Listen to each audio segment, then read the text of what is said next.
The Scarlet Letter by Nathaniel Hawthorne. Chapter 9. The Leech. Under the appellation of Roger Chillingworth, the reader will remember, was hidden another name, which its former wearer had resolved should never more be spoken.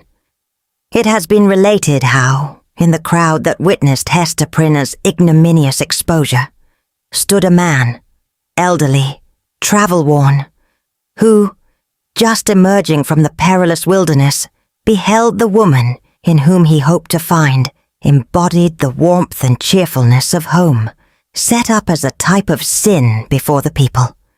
Her matronly fame was trodden under all men's feet. Infamy was babbling around her in the public marketplace. For her kindred, should the tidings ever reach them, and for the companions of her unspotted life, there remained nothing but the contagion of her dishonor, which would not fail to be distributed in strict accordance and proportion with the intimacy and sacredness of their previous relationship. Then why, since the choice was with himself, should the individual, whose connection with the fallen woman had been the most intimate and sacred of them all, come forward to vindicate his claim to an inheritance so little desirable? He resolved not to be pilloried beside her on her pedestal of shame. Unknown to all but Hester Prynne, and possessing the lock and key of her silence, he chose to withdraw his name from the roll of mankind, and as regarded his former ties and interests, to vanish out of life as completely as if he indeed lay at the bottom of the ocean, whither rumour had long ago consigned him. This purpose once effected, new interests would immediately spring up, and likewise a new purpose, dark, it is true, if not guilty, but of force enough to engage the full strength of his faculties. In pursuance of this resolve, he took up his residence in the Puritan town as Roger Chillingworth, without other introduction than the learning and intelligence of which he possessed more than a common measure. As his studies, at a previous period of his life, had made him extensively acquainted with the medical science of the day, it was as a physician that he presented himself, and as such was cordially received. Skillful men of the medical and chirurgical profession were of rare occurrence in the colony. They seldom, it would appear, partook of the religious zeal that brought other emigrants across the Atlantic. In their researches into the human frame, it may be that the higher and more subtle faculties of such men were materialized, and that they lost the spiritual view of existence amid the intricacies of that wondrous mechanism, which seemed to involve art enough to comprise all of life within itself. At all events, the health of the good town of Boston, so far as medicine had aught to do with it, had hitherto lain in the guardianship of an aged deacon and apothecary, whose piety and godly deportment were stronger testimonials in his favor than any that he could have produced in the shape of a diploma. The only surgeon was one who combined the occasional exercise of that noble art with the daily and habitual flourish of a razor. To such a professional body, Roger Chillingworth was a brilliant acquisition. He soon manifested his familiarity with the ponderous and imposing machinery of antique physic, in which every remedy contained a multitude of far-fetched and heterogeneous ingredients, as elaborately compounded as if the proposed result had been the elixir of life. In his Indian captivity, moreover, he had gained much knowledge of the properties of native herbs and roots, nor did he conceal from his patients that these simple medicines, nature's boon to the untutored savage, had quite as large a share of his own confidence as the European pharmacopoeia, which so many learned doctors had spent centuries in elaborating. This learned stranger was exemplary, as regarded, at least, the outward forms of a religious life, and early after his arrival, had chosen for his spiritual guide the Reverend Mr. Dimmesdale. The young divine, whose scholar-like renown still lived in Oxford, was considered by his more fervent admirers as little less than a heaven-ordained apostle destined, should he live and labor for the ordinary term of life, to do as great deeds for the now feeble New England Church as the early fathers had achieved for the infancy of the Christian faith. About this period, however, the health of Mr. Dimmesdale had evidently begun to fail. By those best acquainted with his habits, the paleness of the young minister's cheek was accounted for by his too earnest devotion to study, his scrupulous fulfillment of parochial duty, and more than all, by the fasts and vigils of which he made a frequent practice, in order to keep the grossness of this earthly state from clogging and obscuring his spiritual lamp. Some declared that, if Mr. Dimmesdale were really going to die, it was cause enough that the world was not worthy to be any longer trodden by his feet. He himself, on the other hand, with characteristic humility, avowed his belief that if Providence should see fit to remove him, it would be because of his own unworthiness to perform its humblest mission here on earth. With all this difference of opinion as to the cause of his decline, there could be no question of the fact. His form grew emaciated.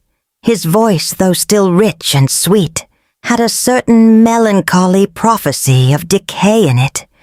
He was often observed, on any slight alarm or other sudden accident, to put his hand over his heart, with first a flush and then a paleness, indicative of pain.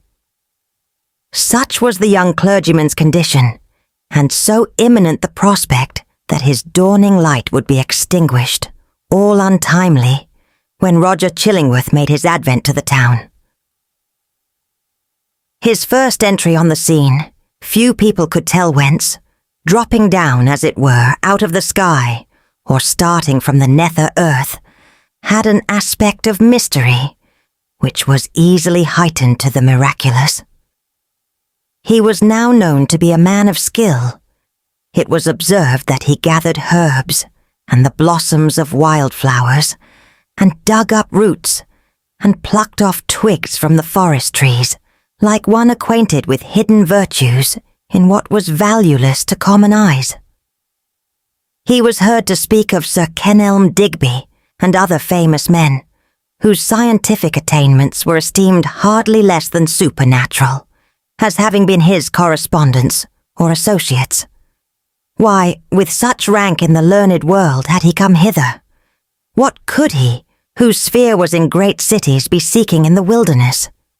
In answer to this query, a rumor gained ground, and, however absurd, was entertained by some very sensible people, that heaven had wrought an absolute miracle by transporting an eminent doctor of physic from a German university, bodily through the air, and setting him down at the door of Mr. Dimmesdale's study. Individuals of wiser faith, indeed, who knew that heaven promotes its purposes without aiming at the stage effect of what is called miraculous interposition, were inclined to see a providential hand in Roger Chillingworth's so opportune arrival. This idea was countenanced by the strong interest which the physician ever manifested in the young clergyman. He attached himself to him as a parishioner, and sought to win a friendly regard and confidence from his naturally reserved sensibility. He expressed great alarm at his pastor's state of health, but was anxious to attempt the cure, and if early undertaken, seemed not despondent of a favorable result. The elders, the deacons, the motherly dames, and the young and fair maidens of Mr. Dimmesdale's flock were alike importunate that he should make trial of the physician's frankly offered skill. Mr. Dimmesdale gently repelled their entreaties. "I need no medicine," said he. But how could the young minister say so when, with every successive Sabbath, his cheek was paler and thinner, and his voice more tremulous than before, when it had now become a constant habit, rather than a casual gesture to press his hand over his heart. Was he weary of his labors? Did he wish to die? These questions were solemnly propounded to Mr. Dimmesdale by the elder ministers of Boston and the deacons of his church, who, to use their own phrase, dealt with him on the sin of rejecting the aid which Providence so manifestly held out. He listened in silence, and finally promised to confer with the physician. "Were it God's will," said the Reverend Mr. Dimmesdale, when, in fulfillment of this pledge, he requested old Roger Chillingworth's professional advice, "I could be well content that my labors, and my sorrows, and my sins, and my pains should shortly end with me, and what is earthly of them be buried in my grave, and the spiritual go with me to my eternal state, rather than that you should put your skill to the proof in my behalf." "Ah," replied Roger Chillingworth, with that quietness which, whether imposed or natural, marked all his deportment. "It is thus that a young clergyman is apt to speak. Youthful men, not having taken a deep root, give up their hold of life so easily, and saintly men, who walk with God on earth, would fain be away, to walk with him on the golden pavements of the New Jerusalem."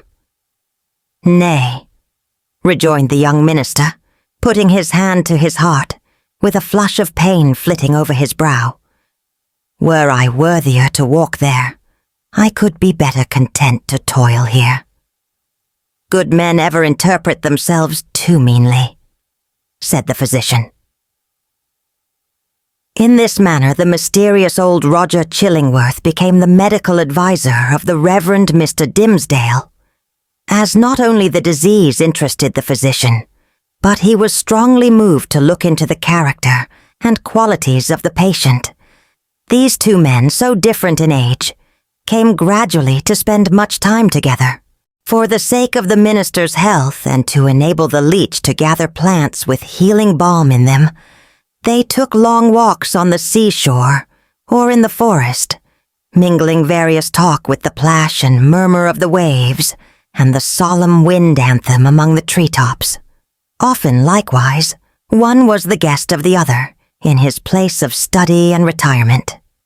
There was a fascination for the minister in the company of the man of science, in whom he recognized an intellectual cultivations of no moderate depth or scope, together with a range and freedom of ideas that he would have vainly looked for among the members of his own profession. In truth, he was startled, if not shocked, to find this attribute in the physician. Mr. Dimmesdale was a true priest, a true religionist, with the reverential sentiment largely developed, and an order of mind that impelled itself powerfully along the track of a creed, and wore its passage continually deeper with the lapse of time. In no state of society would he have been what is called a man of liberal views. It would always be essential to his peace to feel the pressure of a faith about him, supporting, while it confined him within its iron framework. Not the less, however, though with a tremulous enjoyment, did he feel the occasional relief of looking at the universe through the medium of another kind of intellect than those with which he habitually held converse.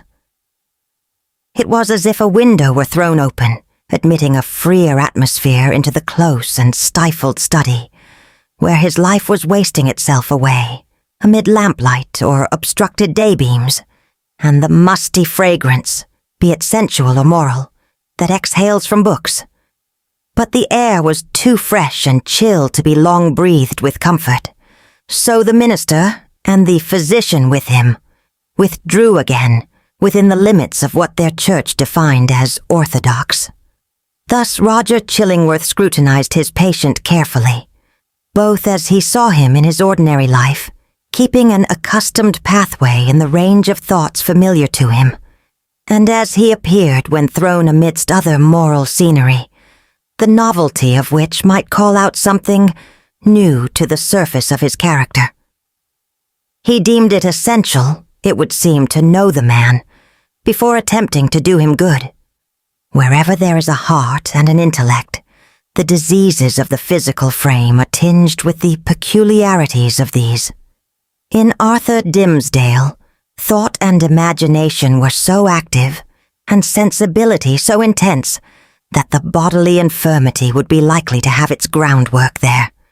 So Roger Chillingworth, the man of skill, the kind and friendly physician, strove to go deep into his patient's bosom, delving among his principles, prying into his recollections, and probing everything with a cautious touch, like a treasure seeker in a dark cavern. Few secrets can escape an investigator who has opportunity and license to undertake such a quest, and skill to follow it up. A man burdened with a secret should especially avoid the intimacy of his physician, if the latter possess native sagacity, and a nameless something more. Let us call it intuition, if he show no intrusive egotism, nor disagreeably prominent characteristics of his own. If he have the power, which must be born with him, to bring his mind into such affinity with his patients, that this last shall unawares have spoken what he imagines himself only to have thought. If such revelations be received without tumult, and acknowledged not so often by an uttered sympathy, as by silence, an inarticulate breath, and here and there a word, to indicate that all is understood. If to these qualifications of a confidant be joined the advantages afforded by his recognized character as a physician, then, at some inevitable moment, will the soul of the sufferer be dissolved and flow forth in a dark but transparent stream, bringing all its mysteries into the daylight. Roger Chillingworth possessed all or most of the attributes above enumerated. Nevertheless, time went on. A kind of intimacy, as we have said, grew up between these two cultivated minds, which had as wide a field as the whole sphere of human thought and study to meet upon. They discussed every topic of ethics and religion, of public affairs and private character. They talked much, on both sides, of matters that seemed personal to themselves, and yet no secret such as the physician fancied must exist there ever stole out of the minister's consciousness into his companion's ear. The latter had his suspicions, indeed, that even the nature of Mr. Dimmesdale's bodily disease had never fairly been revealed to him. It was a strange reserve. After a time, at a hint from Roger Chillingworth, the friends of Mr. Dimmesdale effected an arrangement by which the two were lodged in the same house, so that every ebb and flow of the minister's life-tide might pass under the eye of his anxious and attached physician. There was much joy throughout the town when this greatly desirable object was attained. It was held to be the best possible measure for the young clergyman's welfare, unless indeed, as often urged by such as felt authorized to do so, he had selected someone of the many blooming damsels spiritually devoted to him, to become his devoted wife. This latter step, however, there was no present prospect that Arthur Dimmesdale would be prevailed upon to take. He rejected all suggestions of the kind, as if priestly celibacy were one of his articles of church discipline. Doomed by his own choice, therefore, as Mr. Dimmesdale so evidently was, to eat his unsavory morsel always at another's board, and endure the lifelong chill which must be his lot who seeks to warm himself only at another's fireside. It truly seemed that this sagacious, experienced, benevolent old physician, with his concord of paternal and reverential love for the young pastor, was the very man of all mankind to be constantly within reach of his voice. The new abode of the two friends was with a pious widow, of good social rank, who dwelt in a house covering pretty nearly the site on which the venerable structure of King's Chapel has since been built. It had the graveyard, originally Isaac Johnson's home field, on one side, and so was well adapted to call up serious reflections suited to their respective employments, in both minister and man of physic. The motherly care of the good widow assigned to Mr. Dimmesdale a front apartment with a sunny exposure and heavy window curtains to create a noontide shadow when desirable. The walls were hung round with tapestry, said to be from the Gobelin looms, and at all events representing the scriptural story of David and Bathsheba, and Nathan the prophet, in colors still unfaded, but which made the fair woman of the scene almost as grimly picturesque as the woe-denouncing seer. Here the pale clergyman piled up his library, rich with parchment-bound folios of the fathers, and the lore of rabbis and monkish erudition, of which the Protestant divines, even while they vilified and decried that class of writers, were yet constrained often to avail themselves. On the other side of the house, old Roger Chillingworth arranged his study and laboratory, not such as a modern man of science would reckon even tolerably complete, but provided with a distilling apparatus and the means of compounding drugs and chemicals, which the practiced alchemist knew well how to turn to purpose. With such commodiousness of situation, these two learned persons sat themselves down, each in his own domain, yet familiarly passing from one apartment to the other, and bestowing a mutual and not incurious inspection into one another's business. And the Reverend Arthur Dimmesdale's best discerning friends, as we have intimated, very reasonably imagined that the hand of Providence had done all this for the purpose, besought in so many public and domestic and secret prayers, of restoring the young minister to health. But, it must now be said, another portion of the community had latterly begun to take its own view of the relation betwixt Mr. Dimmesdale and the mysterious old physician. When an uninstructed multitude attempts to see with its eyes, it is exceedingly apt to be deceived.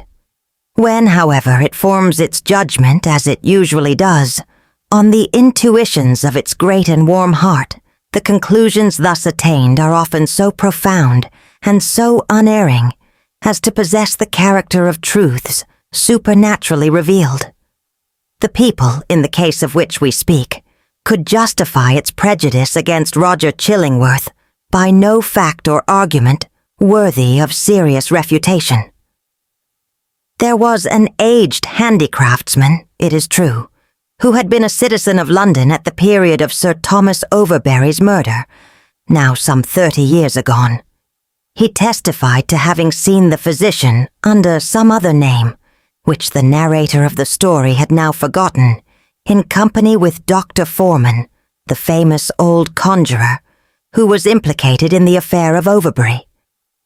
2 or 3 individuals hinted that the man of skill, during his Indian captivity, had enlarged his medical attainments by joining in the incantations of the savage priests, who were universally acknowledged to be powerful enchanters, often performing seemingly miraculous cures by their skill in the black art. A large number, and many of these were persons of such sober sense and practical observation that their opinions would have been valuable in other matters, affirmed that Roger Chillingworth's aspect had undergone a remarkable change while he had dwelt in town, and especially since his abode with Mr. Dimmesdale. At first his expression had been calm, meditative, scholar-like. Now there was something ugly and evil in his face, which they had not previously noticed, and which grew still the more obvious to sight, the oftener they looked upon him. According to the vulgar idea, the fire in his laboratory had been brought from the lower regions and was fed with infernal fuel. And so, as might be expected, his visage was getting sooty with the smoke. To sum up the matter, it grew to be a widely diffused opinion that the Reverend Arthur Dimmesdale, like many other personages of a special sanctity in all ages of the Christian world, was haunted either by Satan himself or Satan's emissary, in the guise of old Roger Chillingworth. This diabolical agent had the divine permission, for a season, to burrow into the clergyman's intimacy and plot against his soul. No sensible man, it was confessed, could doubt on which side the victory would turn.